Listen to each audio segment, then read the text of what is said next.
Concept decoder, create your own destiny, अभी नहीं तो कभी नहीं। और मेरा नाम है नीलेश मिश्रा और आज का जो हमारा टॉपिक है वो है जियो पॉलिटी ऑफ राजस्थान, जिसमें हम कवर करेंगे ज्योग्राफी एंड पॉलिटी। और राजस्थान का जो दूसरा नाम है वो है लैंड ऑफ किंग्स, और ये हम तब पढ़ेंगे जब हम हिस्ट्री पढ़ेंगे, तब मैं आपको बताऊंगा कि इसके पीछे रीजन क्या है। ठीक है। और आज का जो हमारा पहला टॉपिक है वो है largest state of India area wise. याद कीजिए, बचपन में जब हम फर्स्ट क्लास में थे, सेकंड क्लास में थे, थर्ड क्लास में थे और इवन 10th क्लास में, क्लास तक 11 12 तक में भी कभी ट्रेन में चलते हुए, कितने लोगों से बात करते हुए कोई ना कोई हमसे पूछ ही देता था, बेटा बताओ कि इंडिया का सबसे बड़ा स्टेट कौन सा है, और हम गर्व से कहते थे कि मुझे पता है, राजस्थान। तो इस चीज के बारे में आज हम पूरा कॉन्सेप्ट को डिकोड करेंगे कि कैसे। ठीक है।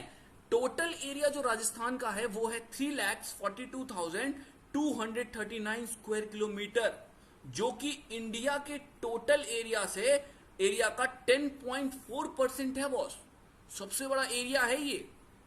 और मैं आपको बता दूं कि राजस्थान ऐसा स्टेट है जो कि इंडिया के दूसरे स्टेट से भी बाउंड्री शेयर करता है। सबसे पहला स्टेट है पंजाब। पंजाब कितना एरिया कवर करता है? 89 किलोमीटर क्या करता है पंजाब और राजस्थान जो है वो एरिया को, बॉर्डर को शेयर करते हैं। और पंजाब के 2 डिस्ट्रिक्ट आते हैं इसमें। हरियाणा की हम बात करते हैं तो हरियाणा भी शेयर करता है एरिया। तो 7 डिस्ट्रिक्ट जो है हरियाणा के वो कनेक्ट होते हैं राजस्थान से। वहीं पे अगर उत्तर प्रदेश की बात किया जाए, उत्तर प्रदेश संभावनाओं का प्रदेश, तो इसमें भी 2 डिस्ट्रिक्ट जो हैं वो कनेक्ट होते हैं राजस्थान के साथ। वहीं पे सबसे बड़ा एमपी मध्य प्रदेश, तो मध्य प्रदेश का 10 डिस्ट्रिक्ट जो है वो कनेक्ट होता है राजस्थान के साथ। और वो कितना कनेक्ट होता है? 1600 किलोमीटर, 1600 किलोमीटर एरिया क्या करता है, ये शेयर करता है। उसके बाद हमारा गुजरात आता है, तो गुजरात भी शेयर करता है। 6 डिस्ट्रिक्ट से कनेक्ट होता है गुजरात का, 6 डिस्ट्रिक्ट से कनेक्ट होता है गुजरात। टोटल लैंड की अगर मैं बात करूं, जो कि इंडिया के जो बाउंड्रीज हैं वो शेयर अगर करते हैं, तो 5,920 5,920 किलोमीटर जो है एरिया जो है ये शेयर करता है, बॉर्डर का एरिया शेयर करता है दूसरे स्टेट के साथ। और देखिए सबसे बड़ी बात क्या है कि हम जो हैं अपना एरिया, इंडिया जो है अपना एरिया शेयर करता है पाकिस्तान के साथ भी। तो राजस्थान कहां पीछे रहने वाला था? तो राजस्थान ने कहा भैया हम लोग राजाओं के वंशज हैं और राजा हैं हम लोग, तो हम भी अपनी बाउंड्री के बारे में जानेंगे कि राजस्थान का कौन सा डिस्ट्रिक्ट है जो कि शेयर करता है बाउंड्री विद पाकिस्तान। तो सबसे पहला आता है बाड़मेर, जो कि 288 किलोमीटर शेयर करता है। गंगानगर 210 किलोमीटर शेयर करता है। फिर बीकानेर, फिर आता है जैसलमेर। तो क्वेश्चन कैसे बनता है पता है आपको? क्वेश्चन बनेगा भैया ऐसा है कि पाकिस्तान के साथ राजस्थान का वो कौन सा ऐसा डिस्ट्रिक्ट है जो कि सबसे कम एरिया को कवर करता है। तो आंसर आएगा क्या? None other than Bikaner. ठीक है। और सबसे ज्यादा कौन शेयर करता है ये भी पूछा जा सकता है। तो हम कह सकते हैं भैया ये कोई और नहीं, जैसलमेर है। तो आपको याद नहीं होगा ऐसे, तो चलिए एक ट्रिक बनाते हैं पाकिस्तान के साथ। तो पाकिस्तान हमारा दुश्मन है, तो पाकिस्तान में क्या हुआ कि बाढ़ आ गई। क्या आ गई? बाढ़ आ गई। और किसका पानी आया बाढ़ के थ्रू? गंगा का पानी आ गया। तो नॉर्मल सी बात है, जब बाढ़ आई तो हम बोल सकते हैं बाड़मेर। और किसका पानी आया? गंगा नदी का पानी आया, तो गंगा नगर। और जैसी बाढ़ आई ना बॉस, तो पाकिस्तान तो भैया बिक गयो। क्या हुआ? पाकिस्तान तो बिक गयो। तो बिक गयो से याद आएगा आपको बीकानेर। और जब पाकिस्तान बिक गया तो भैया टेररिस्ट खत्म हो गए। तो इंडिया का क्या हो जाएगा? जय जयकार हो जाएगा। तो यहां पे हम याद करेंगे जैसलमेर, जैसे जय जयकार और जैसे होगा जैसलमेर। ठीक है। तो बिक गया तो गरीब हो गया, तो सबसे कम एरिया कौन शेयर करेगा? बीकानेर। और जय हो गया मतलब भाई साहब महान हो गए, तो जैसलमेर की हम बात करेंगे। ठीक है। यहां पे एक क्वेश्चन और पूछा जा सकता है कि इंडिया स्टेट का जो है वो कितना एरिया शेयर करते हैं अदर स्टेट, मतलब राजस्थान और दूसरे स्टेट कितना एरिया कवर करते हैं, तो हम कह सकते हैं 5,920 किलोमीटर ये कवर करते हैं। ठीक है, अगला हमारा टॉपिक है बहुत इंपॉर्टेंट, पूछ सकता है आपसे कि शेप क्या है राजस्थान की, तो गर्व से कहेंगे कि रोम्बस क्वाड्रिलेटरल है। आपको याद नहीं होगा तो हल्का सा जो है मैप में देखिएगा, डायग्राम देखिएगा और मेरे सिर्फ इस एरो को फॉलो कीजिएगा तो आप देखेंगे यस सर ये तो रोम्बस बन रहा है। तो हम बोल सकते हैं कि शेप क्या है, रोम्बस क्वाड्रिलेटरल है। ठीक है, दूसरा सवाल पूछेगा भैया लैटिट्यूड क्या होता है और लॉन्गिट्यूड कितना होता है, तो हम लैटिट्यूड के बारे में बोलेंगे कि 23 डिग्री 3 मिनट से लेके 30 डिग्री 12 मिनट नॉर्थ है लैटिट्यूड, और लॉन्गिट्यूड कितना है 69 degree 30 minute to 78 degree 19 minute east में। ठीक है, आपको अगर लैटिट्यूड और लॉन्गिट्यूड में प्रॉब्लम हो रही है तो पूरे इंडिया का जो लैटिट्यूड और लॉन्गिट्यूड है ये हमने शो कर रखा है टेबल में, तो आप लॉन्गिट्यूड और लैटिट्यूड को देख सकते हैं कि किस पोजीशन में है। अब बात आती है ट्रॉपिक ऑफ कैंसर की, तो ट्रॉपिक ऑफ कैंसर वो रीजन होता है जिसपे सनलाइट जो है डायरेक्टली हिट करता है। और आपको जान के हैरानी होगी कि 2 ऐसे डिस्ट्रिक्ट हैं राजस्थान के जो कि ट्रॉपिक ऑफ कैंसर से पास होते हैं। तो पहले का नाम है दुर्गापुर, दूसरे का नाम है बंसवार। ठीक है, अब क्या हुआ इसको याद करना बहुत दिक्कत है, तो ये क्यों, देखो यार सिंपल है, दुर्गा नाम की एक लड़की थी, उसे क्या हो गया, कैंसर हो गया यार। कैंसर होना बहुत दुखदाई है, बट क्या हुआ कि दुर्गा नाम है तो उसने फाइट किया, और जैसे ही उसने फाइट किया ना तो उसका वंश बच गया, बंसवार, क्योंकि दुर्गा के 2-3 बच्चे थे। ठीक है, 2 बच्चे थे, तो अगर दुर्गा चली जाती तो नॉर्मल सी बात है कि उसके बच्चे कैसे रहते, नहीं रह पाते ना, क्योंकि माँ है तो जीवन है, क्योंकि माँ है तो आपका एजुकेशन है, माँ है तो आपका परिवार है। तो दुर्गा ने क्या किया, अपने वंश को बचाया, अपने बच्चों को पढ़ाया लिखाया। ठीक है, तो दुर्गापुर और वंशवारा वार। ठीक है, दूसरा जो इंपॉर्टेंट टॉपिक है, कुछ टेक्निकल पॉइंट ऑफ व्यू से आपसे पूछ सकता है कि भैया सूर्य उदय सबसे पहले कहां होता है, तो हम कह सकते हैं भैया धौलपुर में होता है। कहां होता है, धौलपुर में होता है। और सबसे लास्ट में सूर्य उदय कहां होता है, तो वो होता है जैसलमेर में। कहां होता है, जैसलमेर डिस्ट्रिक्ट में। अगर उसने आपसे डिस्ट्रिक्ट पूछा तो धौलपुर और जैसलमेर। सबसे पहले सूरज कहां उगता है, तो हम बोलेंगे धौलपुर में सबसे पहले उगता है, और अस्त कहां पे होता है, तो वो जैसलमेर में होता है अस्त। ठीक है, सॉरी अस्त नहीं, सॉरी, अगर वो आपसे पूछता है कि सूरज सबसे पहले कहां उगता है, तो हम बोलेंगे भैया धौलपुर में उगता है सबसे पहले सूरज, और जैसलमेर में सबसे लास्ट में उगता है सूरज। तो यहां वो आपसे पूछ लेगा। दूसरा वो पूछेगा भैया ऐसा है कि डिस्ट्रिक्ट ना पूछ के वो विलेज पूछ लेगा। वो बोलेगा अच्छा अब ये बताओ कि कौन से विलेज में सूरज सबसे पहले उगता है, तो यहां पे हमारा पास आंसर है सिलान। ठीक है, क्या है, सिलान, ईस्ट में पड़ता है। ठीक है, और हमें वैसे भी पता है कि सूरज कहां से उगता है, ईस्ट से सबसे पहले उगता है। ठीक है, तो हमने सिलान यूज कर लिया। और अंत में वो कौन सा विलेज है जहां पे सूरज उगता है, सबसे लास्ट में उगता है, तो यहां पे हमने बोला कटरा। क्या बोला, कटरा। ठीक है, याद कीजिए कटरा, कटरा।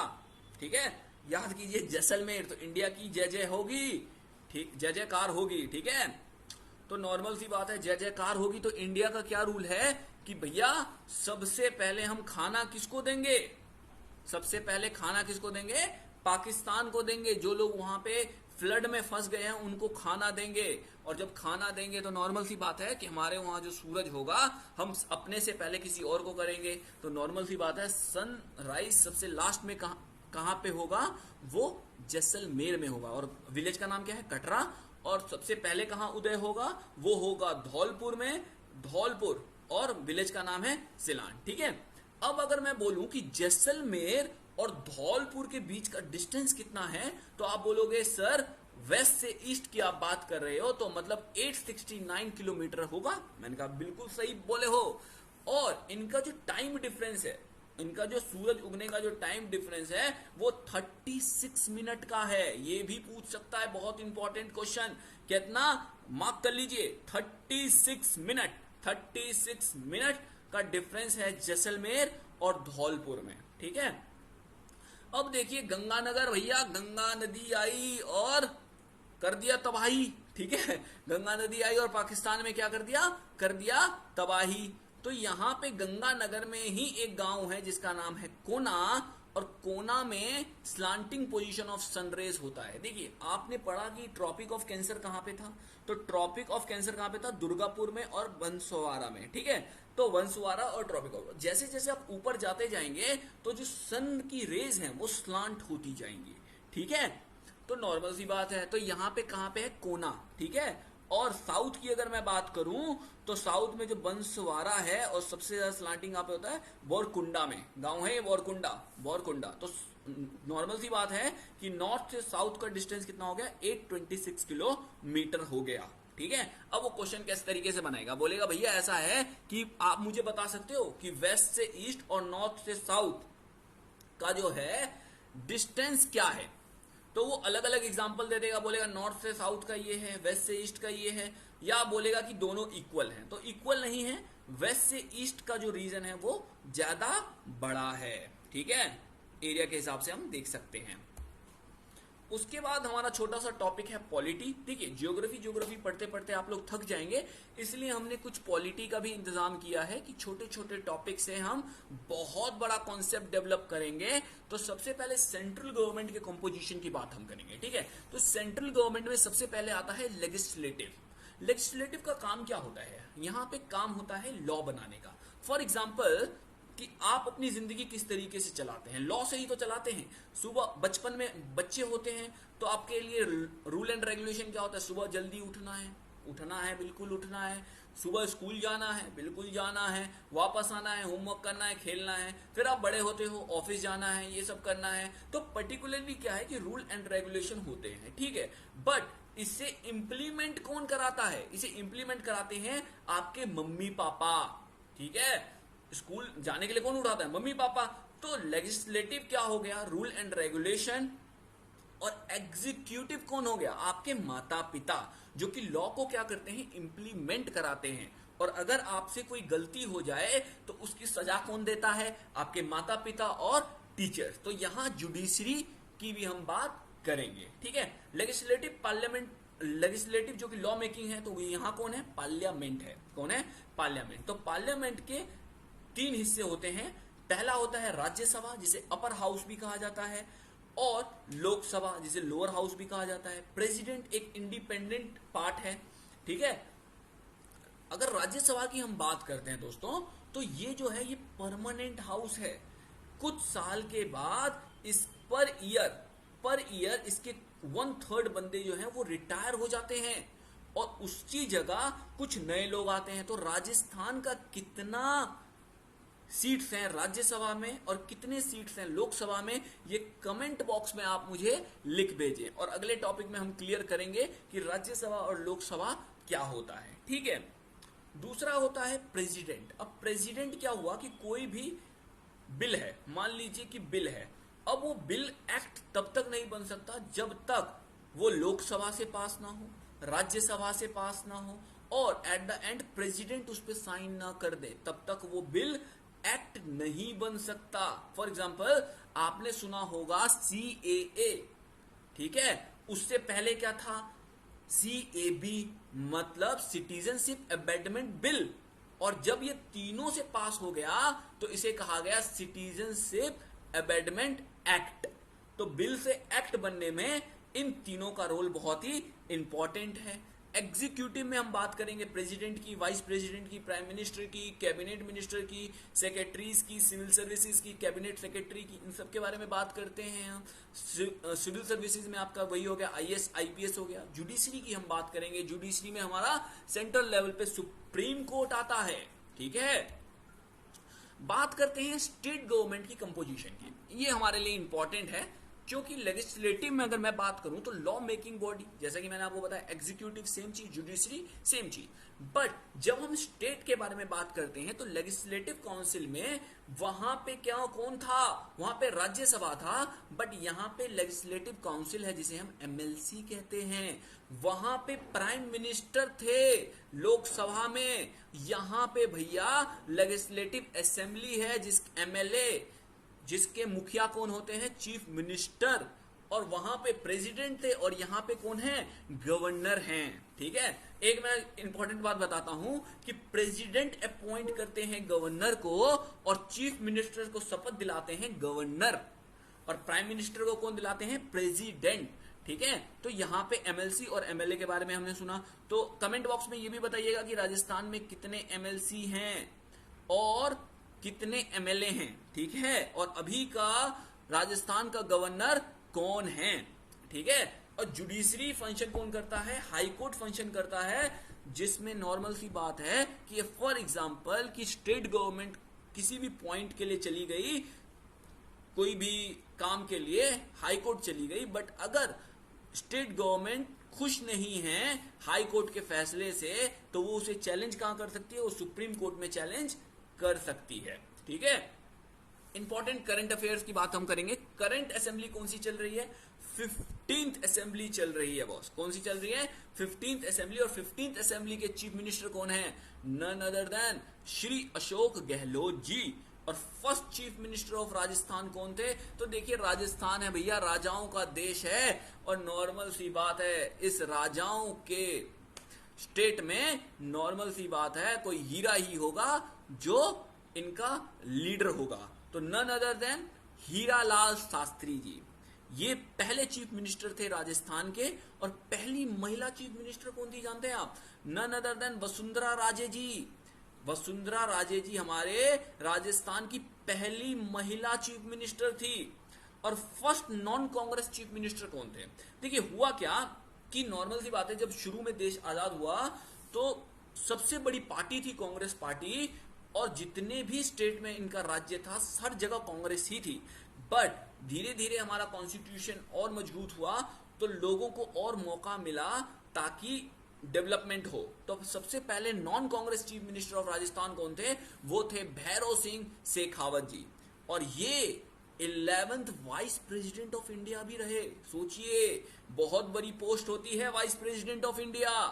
प्रेसिडेंट जो कि देश के सबसे पहले नागरिक हैं, तो ये दूसरे होंगे। ठीक है, और मैं आपको बता दूं कि वाइस प्रेसिडेंट ही स्पीकर होते हैं राज्यसभा के। ठीक है, अब अगर अशोक गहलोत जी की बात करें तो 11th असेंबली में सबसे पहले चीफ मिनिस्टर बने थे। वसुंधरा जी 12th में बनी थी, अशोक जी 13वें में फिर बन गए, वसुंधरा जी 14th में फिर बन गई, और अशोक जी फिर 15th में बन गई। तो राजस्थान में यह दिक्कत नहीं है कि 11th असेंबली के बाद कांग्रेस बीजेपी, और 16वें में हो सकता है कि बीजेपी फिर आ जाए और वसुंधरा जी फिर आ जाए। उसके बाद हम एक इंपॉर्टेंट टॉपिक बात करेंगे कि राजस्थान में प्रेसिडेंट रूल कितनी बार लगा। तो हम कह सकते हैं कि राजस्थान में प्रेसिडेंट रूल 3 बार लगा। ठीक है, अब ये प्रेसिडेंट रूल लगता तो लगता क्यों है, मान लीजिए कि अगर हमारे स्टेट के चीफ मिनिस्टर ने सेंट्रल का कोई रूल मानने से मना कर दिया, ठीक है, वो अनकॉन्स्टिट्यूशनल पाथ पे चलने लगे। ठीक है, मान लीजिए कि सेंट्रल गवर्नमेंट ने कभी है सिटीजनशिप अमेंडमेंट एक्ट आपको पास करना है, अप्लाई करना है, बट रिफ्यूज कर दिया। इस केस में क्या होता है कि सेंट्रल गवर्नमेंट के पास पावर है कि वो प्रेसिडेंट को अप्रोच करे कि भैया ये हमारी बात नहीं मान रहे, यहाँ पे प्रेसिडेंट रूल लगा दो। तो प्रेसिडेंट रूल जैसे ही लगता है तो कोई भी स्टेट जो है वो सेंट्रल गवर्नमेंट के अंडर आ जाता है। ठीक है, दूसरा कंडीशन क्या होता है कि दूसरा कंडीशन हो सकता है, मान लीजिए कि हमारे पास बहुमत नहीं है, इलेक्शन हुआ राजस्थान में, बहुमत नहीं है, बट गवर्नर के पास ये पावर है कि वो कुछ टाइम के लिए एक पार्टी को अपॉइंट, जो सबसे बड़ी पावर सीट्स होती हैं, जिनके पास सबसे ज्यादा सीट्स होती हैं, उन्हें बुलाती है और कहती है भैया तुम गवर्नमेंट फॉर्म कर लो, और कुछ टाइम के बाद तुम क्या करना कि अपनी मेजोरिटी को प्रूव कर देना। ठीक है, और अगर उस ड्यूरेशन में भी अगर वो पार्टी अपनी मेजोरिटी प्रूव नहीं कर पाई, तो इस केस में क्या होता है कि वहां पे गवर्नर अपील कर देते हैं फॉर द प्रेसिडेंट रूल। तीसरा क्या होता है कि मान लीजिए कि हमारे चीफ मिनिस्टर, वैसे खुदा ना खास्ता, भगवान ना करे उनको लंबी उम्र दे, बट अगर कभी किसी की डेथ हो जाती है पोस्ट पे रहते हुए, तो उस केस में क्या होता है, अगर कोई भी नहीं बनता है तो उस केस में अगर लीडर चला गया तो पार्टी का कोई अस्तित्व नहीं रहता, और नॉर्मल सी बात है उस केस में भी प्रेसिडेंट रूल लग जाता है। तो राजस्थान में सबसे पहला प्रेसिडेंट रूल कब लगा था? 29 अप्रैल 1977 को लगा था, और नन अदर, और खत्म कब हुआ था? 22 जून 1977 को खत्म हुआ था। दूसरा कब लगा था? 16 फैब 1980 को लगा था, और 6 जून 1980 को खत्म हो गया था, और 15 दिसंबर 1992 को तीसरा लगा था, और 4 दिसंबर को खत्म हो गया था। ठीक है। और एक चीज मैं आपको बताऊं कि जो पहले चीफ मिनिस्टर थे हीरालाल शास्त्री जी, वो 7 अप्रैल 1949 को इन्होंने इस पोस्ट को ग्रहण किया था as a chief minister of Rajasthan. तो मैं आपसे सवाल है कि भैया इंडिया आजाद कब हुआ था? तो इसके बारे में आप कमेंट बॉक्स में जरूर आंसर दें, क्योंकि देखिए कमेंट बॉक्स एक ऐसी जगह है जहां पे मैं और आप बात कर सकते हैं। फॉर एग्जाम्पल आपको कोई डाउट है तो इस केस में आप क्या करोगे, आप यार कमेंट बॉक्स में लिखोगे सर मुझे ये डाउट है, प्लीज आप इस चीज को एक्सप्लेन करो।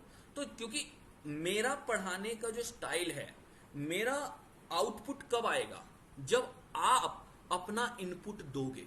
आप वीडियो को देखोगे, लाइक करोगे, शेयर करोगे, सब्सक्राइब करोगे, ठीक है, और नीचे कमेंट में लिखोगे सर हमें ये चीज समझ नहीं आई। फॉर एग्जाम्पल आप देखते हो, लाइक नहीं करते, सब्सक्राइब नहीं करते, तो मैं सोचूंगा यार मेरा कंटेंट ठीक नहीं है, मेरा पढ़ाने का तरीका ठीक नहीं है, मैं डीमोटिवेटेड होऊंगा, और मेरा कंटेंट क्या होगा, ऑटोमेटिकली रिड्यूस होता जाएगा।